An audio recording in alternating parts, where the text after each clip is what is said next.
누가복음 15장 12절로 26절 말씀입니다. 누가복음 5장 12절로 26절 말씀입니다.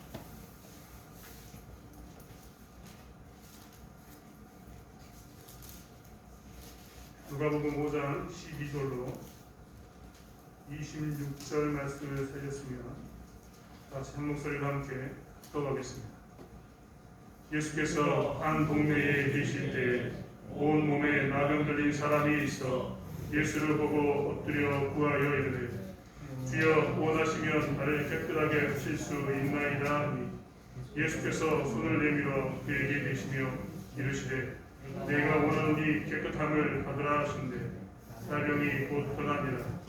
예수께서 그를 경고하시되 아무에게도 이르지 말고 가서 제사장에게 내 몸을 보이고 또 내가 깨끗하게 되고 인하여 모세가 명한 대로 예물을 드려 그들에게 입증하라 하셨더니 예수의 소문이 또 퍼짐에 수많은 무리가 말씀도 듣고 자기 병도 고침을 받고자 하여 모여오되 예수는 물러가사 한적한 곳에서 기도하시니라.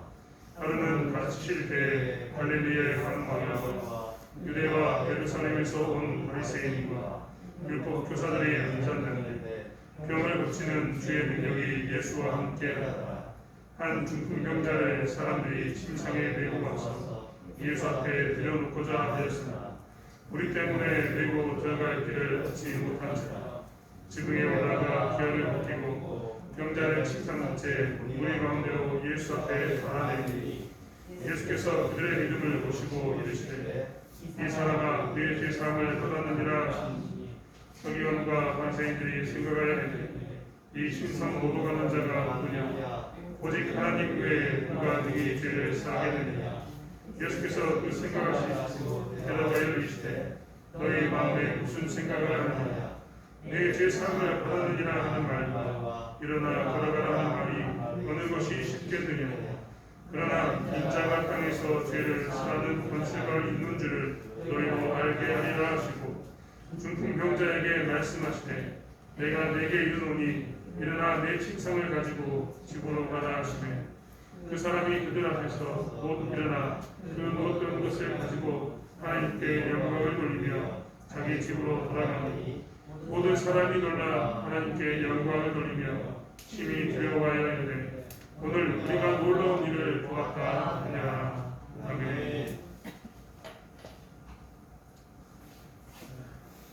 감사합니다.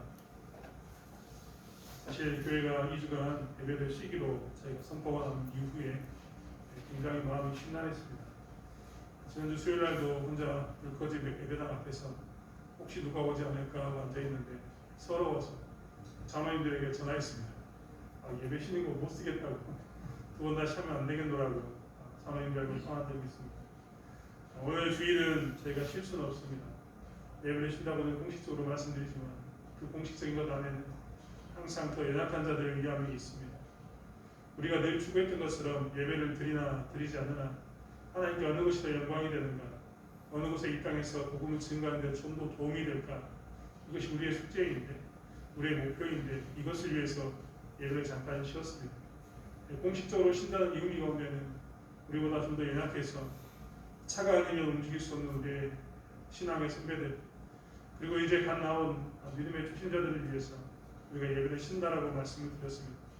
그렇기 때문에 저희는 예배를 쉰다라고 했던 그 말을 지키기 위해서 공식적으로 예배를 드리지는 않습니다. 하지만 오늘 이렇게 드린 예배 가운데 우리 가족들이 모여서 그리고 참여 예배를 놓을 수 없는 사람들이 모여서 예배 드릴 수 있게 되는 것이 감사합니다. 그리고 또한 이러한 가운데도 하나님께서 또한 우리를 불러 모으시고 말씀을 듣게 하시니 이것이 감사합니다. 오늘 처음 오신 분도 계시는데 아마 두 분을 위해서 예배가 진행되는지 모르겠습니다. 아무튼 꼭 기억하십시오. 저희는 이 지금 상황을 가슴 아파하며 통곡하면서 눈물을 흘려야 될 상황이라는 것을 기억하시면서 예배가 중단되지 않도록 늘 기도하시고 예배를 사랑하는 저와 여러분이 되었으면 좋겠습니다. 개인적으로는 우리 가족끼리만 예배 드린 건 아닌가 생각했는데 이렇게 많은 분들이 와주셔서 생각보다 많은 분들이 와주셔서 정말 감사합니다. 중국에서 오랜 시간 살면서 청년들과 많은 것을 불러보았습니다. 중국 안에서도 단기 선교를 했었고 한국에 나와서도 중국을 잃어버리지 못하고 잊지 못하고 중국에 나가서 단기 선교를 했습니다. 그 중에 남주 땅에 가면 허드슨 테일러가 지은 복음병원이 있습니다. 복음병원에 대해서 잊어버리고 살았는데 최근에 중국 선교사님을 그만두시고 이제 추방당한 후에 베트남으로 가시는 선교사님과 이야기하는 동안에 그 의사이자 선교사님이신 그분이 남주의 복음병원에 대해서 이야기하시길래 떠올랐습니다. 그분은 책으로만 보았고 듣기만 했는데 저는 직접 가서 보았습니다. 거기 가면 여전히 현판이 남아있습니다. 중국이 공산화가 되었지만 그곳에 차마 모든 것을 없애지는 못하고 선교사님들의 기록을 남겨두고 그곳에 복음병원이 있었다는 현판식. 그리고 정말 아이러니하게도 중국은 하나님을 믿지 않는데도 그곳에는 그들이 추구했던 하나님이 여러분을 사랑한다, 하나님이 중국을 사랑한다고 이야기하는 신은 중국을 사랑한다는 그 말이 붙어있는 현판이 그대로 포괄되어 있는 것을 봤습니다. 그런데 그 병원의 이름은 복음병원인데 그 병원의 목적은 무엇이느냐? 매지 깊숙이 들어가서 선교하는 선교사님들이 그 땅을 바라보았을 때 수많은 죽어가는 사람들, 소외된 사람들이 있었는데 그 중에서도 특별히 이 매지 깊숙이 있었던 이 나병에 걸린 환자들을 가만히 두고 볼 수가 없어서 그 땅에 지었던 것이 무엇이냐면 이 복음병원이었습니다. 처음에는 환자를 보려고 했지만 몰려오는 그 나병 환자들 때문에 어디도 받아주지 않는 그 나병 환자들을 받아들이기 위해서 그 선교사님들은 지역에 땅을 사고 집을 지었습니다. 막사를 짓고 병원을 지어서 그 땅은 그 지역 전체가 언덕 전체가 다 하나님의 복음을 위한 병원터로서 나병 환자를 돌보는 곳이 되었습니다. 어린 시절 저는 광주로 유학 가는 기회가 있어서 유학을 광주로 가서 공부를 했습니다. 광주에서 살았지만 제가 살았던 동네의 이름에 대해서 한 번도 관심이 없었습니다. 신학을 하고 예수를 믿고 난 후에 이제 제가 살았던 동네에 대해서 관심을 갖게 되었는데 제가 살았던 동네는 방림동이었습니다. 방림동과 공선동, 양림동은 굉장히 유명합니다.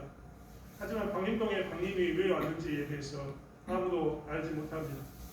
그것은 우리나라에서 굉장히 유명했던, 특별히 광주 전남 지역에서 유명했던 목사님의 호입니다.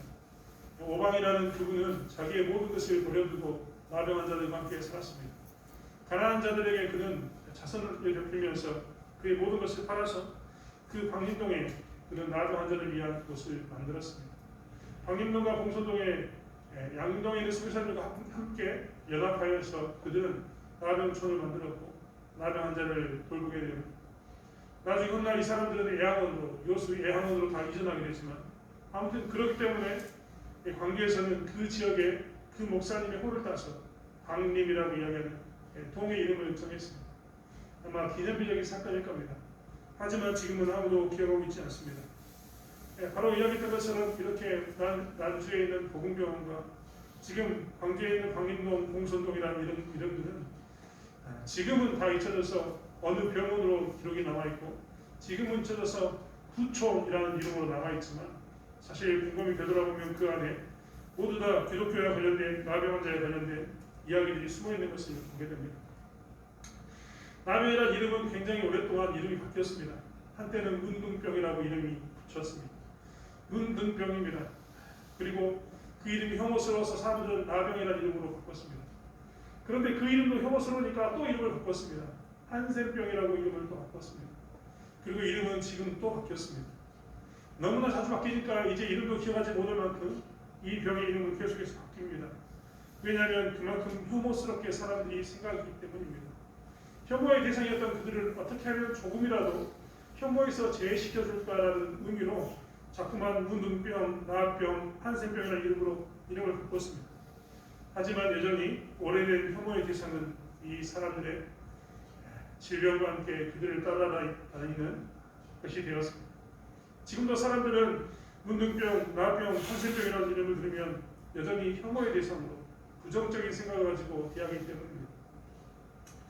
이스라엘의 문둥병은 굉장히 더 엄격하게 지켜지는 혐오의 대상으로 엄격하게 지켜지는 대상으로 지켜졌던 것을 보게 됩니다. 레위기서 13장과 14장에 보면 이스라엘의 문둥병 환자들에 대해서 이야기가 나오고 있습니다. 문둥병에 대한 이야기가 쭉 나오는데 그 중에 가장 중요한 것은 제사장입니다. 제사장은 자기 해마간에 피부병이 걸리거나 문둥병처럼 걸린 사람이 있으면 최소한 7일을 지켜보아야 했습니다. 그리고 최대한 14일을 지켜보면서 그들 가운데 혹여라도 문둥병이 발생하게 되면 그 나병을 판단하고 문둥병을 판단해서 확실하게 그가 문둥병이다라고 생각이 되면 그는 무엇을 해야 되냐? 가슴이 아프지만 그를 떠나보냈어야 했습니다. 레위기서 13장 45절과 46절의 말씀에는 이렇게 기록하고 있습니다. 나병 환자는 옷을 찢고 머리를 풀며 윗 입술을 가리고 외치기를 부정하다 부정하다 할 것이요 병 있는 날 동안은 늘 부정할 것이라. 그가 부정한즉 혼자 살되 진영 밖에서 살지니라. 제사장이 나병 환자라고 판단하면 이제 그 사람은 두 가지를 행했어야 했습니다. 먼저는 무엇을 해야 되냐? 옷을 찢었어야 했습니다. 머리를 풀고 윗 입술을 가리고 외쳤어야 했습니다. 부정합니다 부정합니다라고 그는 외쳤어야 했습니다. 그가 부정하다 부정하다라고 외쳐야 된 이유는 무엇이냐면 첫 번째로는 다른 사람들에게 내가 부정함을 외치는 겁니다. 이스라엘 백성들은 자기가 거룩한데 부정한 사람을 만나면 부정한 것을 만지면 자기도 부정해진다라고 생각했습니다. 선한 사마리아인에 비해서 나오는 레위인들, 제사장들은 다들 그렇기 때문에 부정한 사마리아인을 붙여주지 않습니다. 그것은 당시에 있었던 당연한 레위인들과 레위인들과 제사장들의 모습이었습니다. 그런 것처럼 이 시대의 모든 사람들은 거룩한 내가 부정한 그를 만지면 부정해지기 때문에 부정한 사람에게 미치게 만들었던 겁니다. 나는 부정한 사람입니다. 나는 부정한 사람입니다. 나를 떠나십시오. 나를 멀리하십시오. 가까이 오시면 되지 않습니다라고 이야기하면서 그는 자기 옷으로 표현을 해야 되고 머리로 표현을 해야 되고 혹이라도 자기 입술 가운데 번질까봐 입술을 가리고 부정하다를 외치며 살았어야 했습니다. 두 번째로 그는 무엇을 했어야 되느냐? 부정하다 부정하다를 외치면서 그는 하나님께 나갈 수 없는 부정한 자임을 스스로 정죄하는 그 일들을 했어야 했습니다. 부정하다 부정하다라는 말을 외치는 것은 그 안에 나는 하나님께 지금 나갈 수 없는 부정한 자가 되었습니다. 이스라엘 사람들이 생각하기에는 죄 있는 자가 문둥병에 걸린다고 생각했는데 그렇기 때문에 그는 부정하다 부정하다를 외치면서 나는 죄가 있는 죄인입니다. 나는 죄가 너무나 커서 하나님이 나에게 문둥병을 주신 그런 일들을 경험하고 있는 그런 죄인입니다. 나를 떠나십시오라고 외치는 것이 부정하다 부정하다라고 외치는 그의 모습이어야 했습니다. 아무튼 이렇게 제사장에게 판단을 받으면 사람은 타인의 접근을 방지하기 위해서 혹은 내가 스스로 죄인임을 고백하는 그 정죄의식으로 부정하다 부정하다를 외쳤어야 했습니다. 이제 이런 개인적인 이 부정함에 대한 선포뿐만 아니라 그는 어디로 되어야 되느냐? 진 밖으로 쫓겨났어야 했습니다. 레위기서 13장 46절에 말씀한 것처럼 혼자 살되 진영 밖에서 살았어야 했습니다. 이유는 그가 부정하기 때문입니다. 하나님의 백성은 늘 거룩하다라고 표현하고 있습니다. 왜 하나님의 백성이 거룩한가? 그것은 그들 가운데 성막과 성소가 있었기 때문입니다. 성막과 성소가 있었다는 것은 하나님의 임재를 상징하는 것을 의미했고 하나님은 거룩하신 분이기 때문에 그 거룩한 자리에 부정한 것이 있을 수 없다라고 그들은 생각했습니다. 하나님이 성소에 있는 이스라엘 백성들은 그렇기 때문에 거룩했고 그 거룩한 가운데는 부정한 것이 틈탈 수가 없었습니다. 그래서 그들은 나병한 자, 문둥병자가 되면 그들을 진 밖으로 내보냈어야 했던 겁니다. 거룩하지 못한 자를 부정한 자를 거룩한 곳에 둘 수 없기 때문에 마치 작은 누룩이 온 떡덩이를 발효시키는 것처럼 누룩이 퍼지는 것을 방지하기 위해서 그들은 부정한 자를 진 밖으로 꺼내었어야 했습니다. 진 밖으로 나가는 순간 그들은 가족을 만날 수 없습니다. 더 이상 가족과 같이 살 수 없는 혼자 사는 삶을 살았어야 했던 겁니다. 철저히 사회적인 단절, 가족과의 단절을 경험했어야 했습니다. 그들의 음식은 누군가가 성문 밖으로 내려주지 않으면 먹을 수 없는 가운데 있었습니다. 경제적인, 사회적인 모든 것이 단절되고 그들은 철저하게 외롭게 구분되어져서 살았어야 했습니다. 방치되어져서 그들은 고통 가운데 살았어야 했던 겁니다. 또 하나 그들에게 있어서 진 밖으로 쫓겨나는 것은 또 다른 의미가 있었는데 그것은 무엇이냐? 하나님과의 단절을 의미했습니다. 말씀드린 것처럼 이스라엘 백성들 가운데 하나님의 임재를 상징하는 성소와 성막이 있었습니다. 그런데 그들은 성소와 성막 있는 곳에 갈 수가 없습니다. 여러분 우리는 예배당에 들어와서 예배를 드리는 것을 너무나 쉽게 편하게 할 수 있습니다. 하지만 이스라엘 백성들은 그렇지 않습니다. 그들에게 정해진 울타리는 성소에 대한 울타리는 특별한 의미를 가지고 있었습니다. 성소의 울타리 안으로 들어갈 수 있다는 것 그것은 무엇이냐면 하나님과의 관계를 회복할 수 있는 그 시작을 의미하는 것이었습니다. 그들이 성소에 들어가면 눈앞에 보이는 번제단은 이제 내가 죄가 있지만, 죄가 있어서 하나님과 관계가 끊어져 있지만, 이 관계를 회복하기 위해서 저 제단 안에 내가 나의 죄를 위해서 손을 잡고 양을 잡고 비둘기를 잡는다면, 핏값을 했다면 나는 이제 하나님과의 관계를 회복할 수 있다는 그 희망이 있었습니다. 그런데 이제 문둥병에 걸리게 되면 그들은 어떻게 되느냐? 그 성소에 들어갈 수가 없습니다. 영원히 죄 있는 자로 남게 되는 겁니다. 하나님과의 관계를 회복할 수 있는 유일한 통로였던 제사 지내는 그 일들을 행할 수가 없어서 영원히 죄인, 평생 낙인이 찍힌 죄인으로 살아야 됩니다. 회복하고 싶으나 회복할 수 없는, 하나님과의 관계가 얼마나 중요한 줄 알기 때문에 그 하나님과의 관계를 회복하고 싶은데 그 관계를 회복할 수 없는 그 고통과 절망 가운데 놓이는 존재가 된다는 의미가 진 밖으로 쫓겨난다는 의미였습니다. 이렇기 때문에 남에 열리면 그 사람들은 모두 병 낫기를 원했습니다. 어떻게 하면 이 병을 고칠까에 대해서 그들은 늘 고민합니다.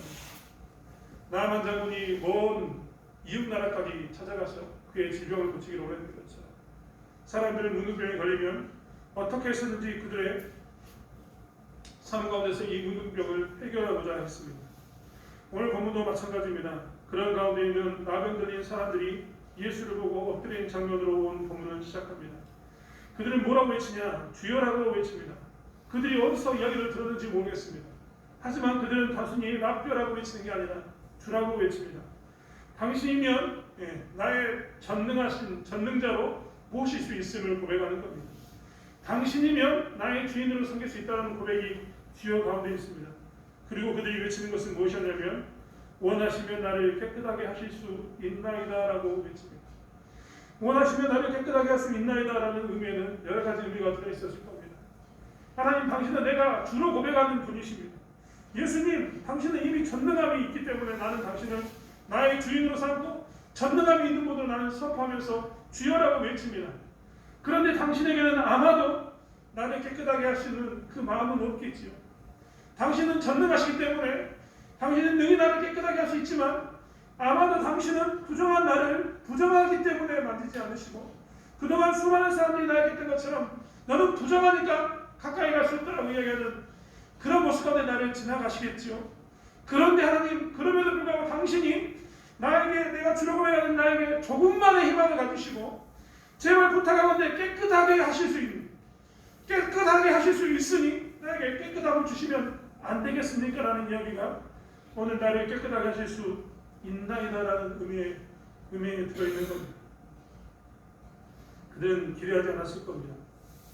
근데 예수님께서는 어떻게 하느냐? 손을 내밀어 그에게 계십니다.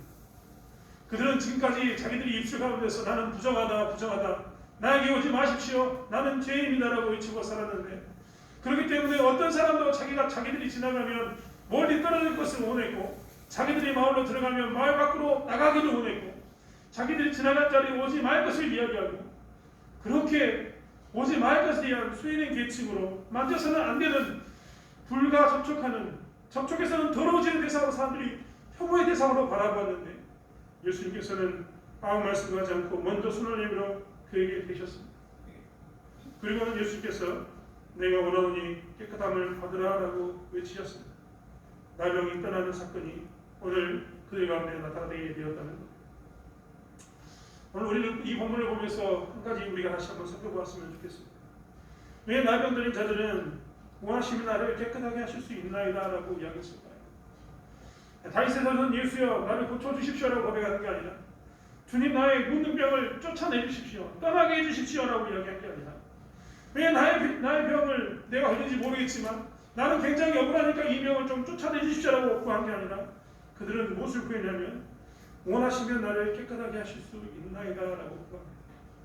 원하시면 나를 깨끗하게 할 수 있나이다. 당신은 전능자이기 때문에 나를 피할 수도 있지만 그동안 다른 사람들이 했던 것을 나에 따라 나를 고치지 않을 수도 있지만 나를 고쳐주십시오라고 이야기하는 것을 넘어서 뭐라고 표현하냐면 원하시면 나를 깨끗하게 하여 주십시오라고 이야기합니다. 고치다는 단어를 쓰지 않고 깨끗하다라는 단어를 쓰게 된다는 겁니다.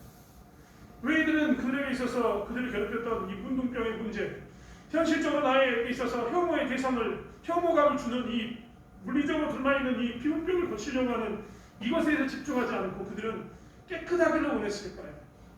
왜 고쳐달라는 말을 쓰지 않고 나에게 깨끗하기를 원합니다라고 고백했을까요?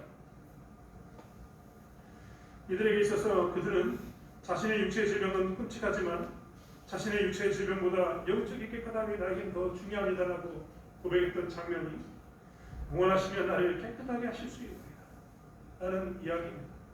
다른 사람들은 다 부정하다 이야기하고 나는 내 부정함 때문에 하나님께 나갈 수 없지만 당신이라면 내가 하나님께 나갈 수 있는 그 깨끗함을 주실 수 있습니다.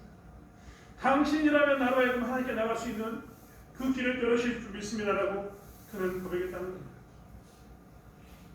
나에게 힘든 것은 육체의 아픔으로 인한 고통이 아니라 하나님과의 단절입니다 라고 그들은 고백했고 나는 하나님과 단절로 인한 절망과 고통 가운데 살 수 없으니 나를 구원해달라고 외치는 것이 원하시면 나를 깨끗게 하실 수 있나이다의 의미입니다.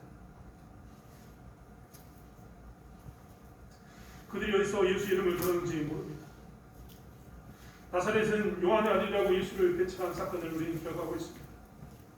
가버나움에서는 가버나움 사람들은 자신들의 필요의 도구로서 자기 옆에 예수를 두면서 질병을 고쳐달라고 이야기하며 예수를 질병을 고쳐주는 도구쯤으로 생각하는 그런 모습도 비추었습니다. 하지만 오늘 이들은 무엇을 고백하냐면 그런 것을 뛰어넘어서 그 예수를 주로 고백하면서 당신만이 나와 하나님과의 관계를 회복할 수 있는 분이십니다라고 고백했습니다.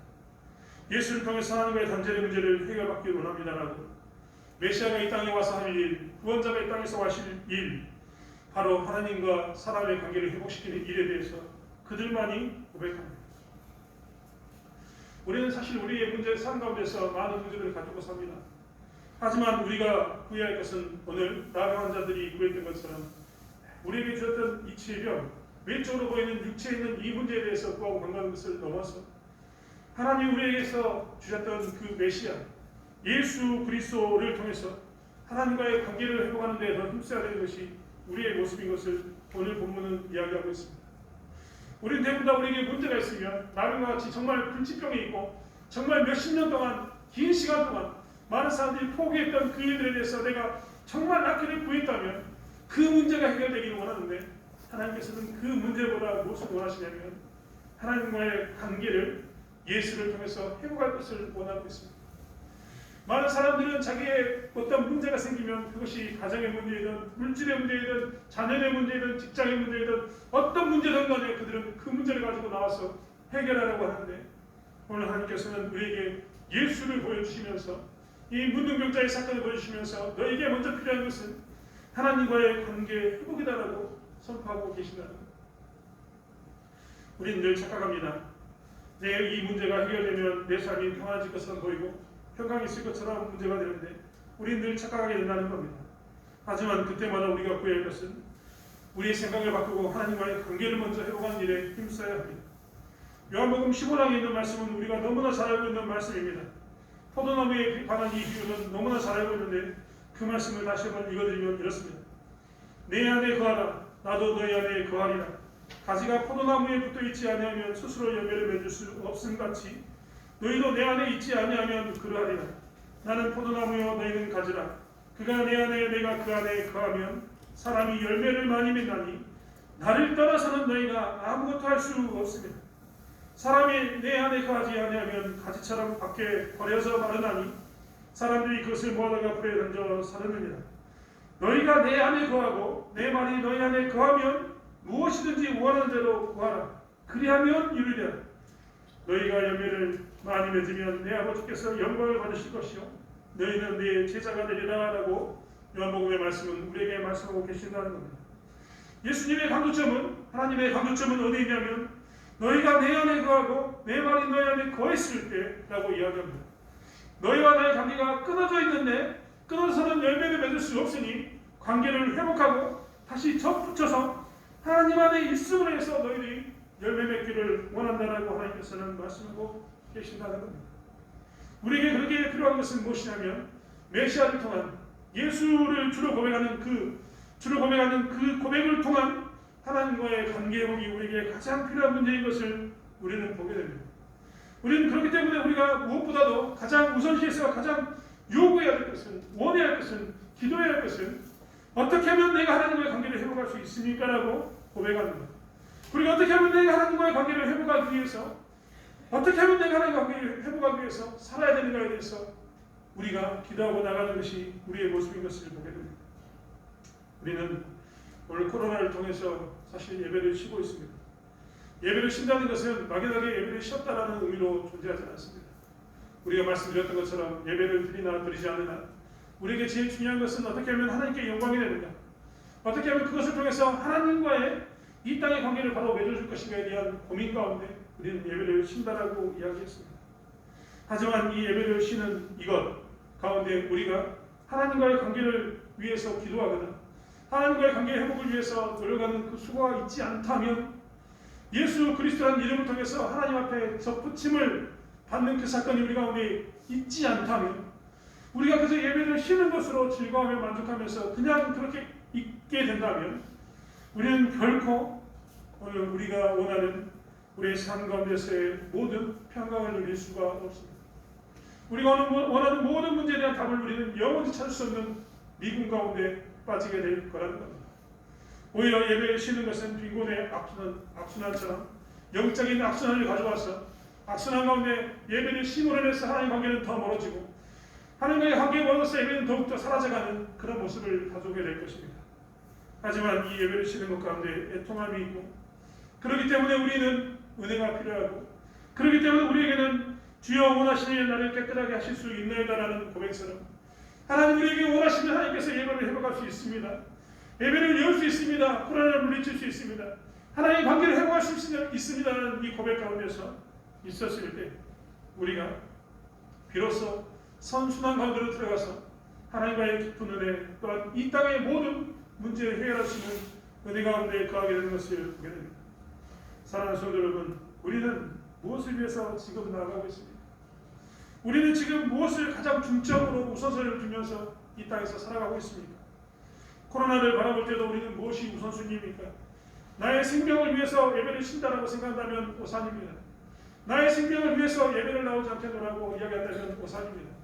나의 생계를 위해서 예배를 잠시 쉬겠노라고 이야기하면 오산입니다. 나는 지금 바쁘기 때문에 잠시 기도할 수 없고 잠시 말씀을 보지 않겠다고 이야기하면 오산입니다. 그렇게 해서는 영원히 문제가 풀리지 않기 때문입니다. 우리는 그렇기 때문에 우선 가장 먼저 앞서서 무엇을 해야 되느냐, 원하시면 나를 깨끗하게 할 수 있나이다라고 이야기했던 것처럼 하나님께 우리에게 먼저 필요한 것은 영적인 회복이고 하나님 관계의 회복입니다라고 고백하는 고백 가운데 있어야 될 줄 믿습니다. 그러한 가운데 있었을 때 예수님께서는 우리를 치료하시고 우리를 고치시고 우리를 회복 가운데 두실 줄 믿습니다. 이 사건이 있은 후에 예수님께서는 이제 14절부터 이렇게 말씀하십니다. 예수께서 그를 경고하시되 아무에게도 이르지 말고 가서 제사장에게 네 몸을 보이고 또 네가 깨끗하게 됨으로 인하여 모세가 명한 대로 예물을 드려 그들에게 입증하라 하셨더니, 오늘 예수님께서는 우리가 이야기한 것처럼 봤던 것처럼 깨끗함을 받으라라고 선포하셨습니다. 그리고 성령은 나병이 떠났다라고 이야기하십니다. 그러면 모든 문제는 끝난 것처럼 보입니다. 모든 문제는 해결이 되었습니다. 이제 그에게 있어서는 이제 나병이 떠났고 하나님과의 관계가 회복되었고 질병의 문제도 해결되었습니다. 그런데 예수님께서는 14절에 다시 한번 그에게 경고하여 말씀하십니다. 경고하여 말씀하시는 것은 아무에게도 이르지 말라 합니다. 그리고 경고에서 말하는 것은 무엇이냐면 이제 제사장에 가서 네 몸을 보이고 또 네가 깨끗하게 됨으로 인하여 모세가 명한 대로 예물을 드려 그들에게 입증하라는 겁니다. 제사장에게 보이고 예물을 드려서 입증하라는 겁니다. 왜 이런 말씀을 하셨을까? 이미 나병은 나았고 하나님과 관계는 회복되었는데 왜 굳이 제사장에게 찾아갔어야 했습니까? 사실 이스라엘 백성들에게 있어서 이 나병의 최종적인 확인 절차는 무엇이었냐면 제사장의 선포입니다. 제사장은 그냥 선포하는 게 아닙니다. 이것 가운데 선포함으로 나았다라고 이야기하는 게 아니라 그는 제사를 드립니다. 제사 의식을 통해서 하나님과의 관계성 속에서 그가 이제 죄 문제가 사해상을 받았고 온전히 나았음을 선포하게 됩니다. 제사장을 통한 그 선포가 비로소 그 사람으로 하여금 무엇을 허락하느냐, 다시 그들의 말 안에 들어가게 합니다. 그들의 가족들과 함께 살게 합니다. 그들이 끊어졌던 가정과의 관계의 문제를 해결하고 그들이 끊어졌던 이 지역 사회와의 관계를 회복하게 된다는 겁니다. 오늘 예수님께서는 오늘 우리에게 막연하게 하나님과의 관계만을 이야기하시는 게 아닙니다. 네 문제를 해결한 것으로 모든 것이 끝났다라고 이야기하지 않고 오늘 우리에게 이것을 보여주시면서 하시는 말씀은 무엇이냐면 메시아를 통해서 은혜를 누린 너희들이 하나 놓쳐서는 안 되는 것, 마지막까지 놓아서는 안 되는 것이 있는데 그것은 무엇이냐면 우리의 교회 가정과 우리의 직장이라는 겁니다. 만약에 하나님께서 우리의 이 가정과 우리의 직장, 지역사회가 중요하지 않았다면 굳이 제사장에 가서 보이라는 말을 하지 않았을 겁니다. 왜냐하면 이미 그들의 외모는 이제 어린아이 생겨처럼 바뀌었을 것이기 때문입니다. 그런데 굳이 예수님은 그에게 가서 이야기합니다. 제사장에 가서 확인하라는 겁니다. 입증하라는 겁니다. 사회적인 관계 안에서 예수가 메시아됨을 보이고 예수의 메시아됨을 아는 자들은 사회적인 관계, 즉 직장이든 가정이든 그리고 지역사회에서의 관계가 회복되는 것에 힘써야 됨을 이야기하고 있습니다. 우리는 그렇기 때문에 예수 믿는 사람으로서 우리는 우리의 가정, 우리의 직장, 우리의 마을 가운데서 힘써야 합니다. 대부분 사람들은 교회에 충성하면 가정에 충성하지 않아도 된다고 생각할 때가 많습니다. 어리석은 저도 한때는 교회에 집중하느라고 가정을 등한시한 적이 있습니다. 물론 지금도 가정을 생각한다고 하지만 여전히 많이 부족합니다. 하지만 우리는 하나님 믿는 신자로서 가정을 소홀해서는 절대 되지 않습니다. 가정 안에서의 자녀들과 관계를 맺는 일에 힘써야 합니다. 예수 믿는 사람, 즉 예수를 메시아로 고백하는 사람은 아내와 남편과의 관계를 맺기에 힘써야 합니다. 자녀와의 관계를 맺기에 힘써야 합니다. 부모와의 관계를 맺기에 힘써야 합니다. 성경은 그래서 강조합니다. 내 부모를 공경하라고 이야기합니다. 형제와 자매를 사랑하라는 말은 얼마나 많이 성경에 기록되어 있는지 모르겠습니다. 마태복음 5장 21절부터 24절의 말씀을 보면 형제, 이웃에 대한 사랑에 대한 말씀 가운데 이런 말이 있습니다. 옛사람이 말한 바 살인하지 말라. 누구든지 살인하면 심판을 받게 되리라 하였다는 것을 너희가 들었으나 나는 너희에게 이르노니 형제에게 노하는 자마다 심판을 받게 되고 형제를 대하여 나가라는 자는 공회에 잡혀가게 되고 미련한 놈이라 하는 자는 지옥불에 들어가게 되리라.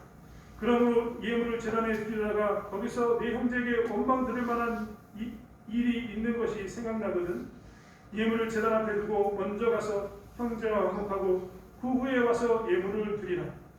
즉 철저하게 성경은 무엇을 강조하냐면 내 부모를 공경하라고 이야기하면서 이 가정 안에서의 부모와의 관계, 가정 안에서의 형제의 관계를 강조하고 있습니다. 그리고 철저하게 관계를 회복할 것을 이야기하고 있습니다. 이것은 가정 안에서만 이야기하는 것이 절대 아닙니다. 우리가 속한 지역사회에 대한 관계도 마찬가지입니다. 우리는 예수를 잘 믿고 신앙생활을 잘한다는 것에 대해서 오해하고 있습니다. 내가 헌금을 잘하고 예배를 잘 드리면 그것이 신앙생활을 잘하는 것이라고 그것이면 충분하다고 생각합니다. 하지만 오늘 보신 것처럼 예수님께서는 그것으로 충분하지 않음을 말씀하고 계십니다. 진짜 온전하게 예수를 메시아로 고백하는 것, 메시아의 능력을 보는 그 사람은, 메시아의 능력을 받던 그 사람은 어떻게 고백하고 살아야 되냐면 이제 나의 가정 가운데서, 나의 지역사회에서, 나의 직장 안에서 내가 예수 믿는 사람으로서 그들과의 관계를 맺기에 힘써야 됨을 보게 됩니다. 할 수만 있다면 그들과 함께 선을 행하며 할 수만 있다면 그들과 함께 나가서 예수고 수강 가운데 나가야 합니다. 가끔 우리는 그럴 때마다 자존심이 상할 때도 있을 겁니다. 세상 사람들이 보기에는 미련한 것처럼 보이기 때문입니다. 세상 사람들이 보기에는 약한 것처럼 보입니다. 왜 그렇습니까? 보기에는 그가 별로 잘못한 것 같지도 않은데 그가 늘 낮은 자의 모습으로 그들과 함께 하기 때문입니다. 이 정도는 오히려 지가 화를 내야 될 것처럼 보이는데 화를 내야 할 사람이 예수를 믿는다고 하면서 와서 그들을 용서한다고 이야기하면 그것처럼 가벼워 보이는 일이 없기 때문입니다. 그렇기 때문에 세상 사람들은 마치 우리는 호구처럼 생각하고 미련한 자처럼 약한 자처럼 대합니다. 하지만 그것이 우리의 모습이어야 합니다. 왜냐하면 우리는 예수의 은혜를 받았고 예수의 은혜를 증거하는 통로로서 사회적인 관계를 맺어가는 그 삶을 살아야 되기 때문입니다. 우리가 약해지고 약해 보이고 미련해 보이고 어리석어 보일지라도 그것을 통해서 예수의 이름이 증거된다면 그것이 우리가 가야 할 그 예수의 제자된 증인의 삶이기 때문입니다. 그렇기 때문에 예수님께서도 오늘 강조하시는 겁니다. 우리의 사회적인 관계를 회복하라고 말씀하고 계신 겁니다. 메시아의 능력을 경험한 자들은 그들의 문제 가운데서 메시아의 능력을 경험한 자들은 하나님과 관계를 회복하는 것에 힘쓸 뿐만 아니라 이웃과의 관계에 힘쓸 것을 우리에게 선포하고 계신 겁니다. 사랑하는 성도 여러분, 우리는 이러한 시기 때 더욱더 하나님과의 관계를 회복하고 이웃과의 관계를 회복하는 삶을 살아야 되는 것을 보게 됩니다. 많은 사람들은 이웃과 회복하는 이것을 공공선이라고 이야기합니다. 공공선이라고 이야기하면서 예수 믿는 사람이 공공선을 행할 것을 이야기하고 있습니다. 맞습니다. 이 공적인 선을 우리는 행하고 살아야 합니다. 우리 마을에, 우리 가정에, 우리 직장에 이 공적인 선을 행하고 사는 것이 예수 믿는 사람으로서의 마땅한 바인 줄 믿습니다. 어렵고 힘들 때마다 우리는 그렇기 때문에 예수 이름을 가지고 나가야 합니다. 막혀있는 상황 가운데, 어려운 가운데 내가 드렸던 메시아를 나에게만 두지 말고 우리 주변에 나눠야 되는 것을 보게 됩니다. 오늘 몸에 나를 들인 사람들은 이제 예수의 은혜를 경험하게 됩니다. 그들은 깨끗함을 받았습니다. 하지만 깨끗함을 받은 것으로 그치는 것이 아니라 대제사장에게 나가야 했고, 제사장에게 나가서 그들은 예물을 드려야 했고, 제사 의식을 통해서 입증해야 했습니다. 그런 것처럼 우리 또한 그렇게 살아야 한다는 것입니다. 힘들고 어려운 시기가 다가오면 다가올수록 우리는 이러한 모습 가운데 있어야 됨을 보게 됩니다. 구원받은 자는, 예수를 메시아로 고백하는 자는, 십자가에 박힌 예수를 주로 고백하는 자는 이렇게 예수의 사랑을 어려운 시기일수록 더욱더 흘려보내고 살아야 되는 존재가 되어야 된다는 것입니다. 사랑하는 성도 여러분, 우리에게서 이것이 깨끗함을 받으라라는 진정한 의미입니다. 이것이 신자로서 우리가, 메시아를 고백하는 신자로서 우리가 살아가야 할 삶의 방식이라는 겁니다. 다시 한번 그 은혜가 저희 가운데 있기를 원합니다. 예수를 메시아로 고백하며 예수의 능력을 경험하는 우리의 삶 가운데 먼저는 하나님과의 관계가 회복되어집니다. 그리고 이웃과의 관계가 회복되어지는, 이웃과의 관계에 힘쓰는 삶을 살아가는 저와 여러분이 되길 원합니다. 기도하겠습니다. 하나님, 예수님께서는 소외된 마병들인 자들을 결코 등한히 여기지 않고 받아들이셨음을 보게 됩니다. 그들이 부정함을 알 수 있었지만 그들이 주로 고백하는 그 고백 가운데 깨끗게 하신 분이 예수님의 심을 다시 한번 보게 됩니다. 하나님, 우리는 어떻게 살고 있는지 다시 한번 살펴보길 원합니다. 하나님, 나의 문제, 나의 약함을 가지고 예수께 나가면서 예수를 주로 고백하면서도 은혜에 만족하지 못하고 예수 십자가의 은혜에 만족하지 못하고 내 것이 왜 되지 않냐고 때를 쓰며 화를 내는지 살펴보길 원합니다. 그리고 다시 한번 예수를 주로 고백하는 길에 힘쓰며 하나님 안에 있는 것을 힘쓰는 삶을 살게 하여 주시옵소서. 또한 메시아를 고백하는 저희들이 이웃 사랑에도 힘쓸 수 있도록 도와주시고 우리가 사회적인 관계를 회복하는 데 힘쓰는 삶을 살 수 있도록, 할 수만 있다면 선행하며 살 수 있는 삶을 살 수 있도록 저희를 사용하여 주시옵소서. 함께 하실 주 믿사오며 감사드리며 예수님의 이름으로 기도드렸습니다. 아멘.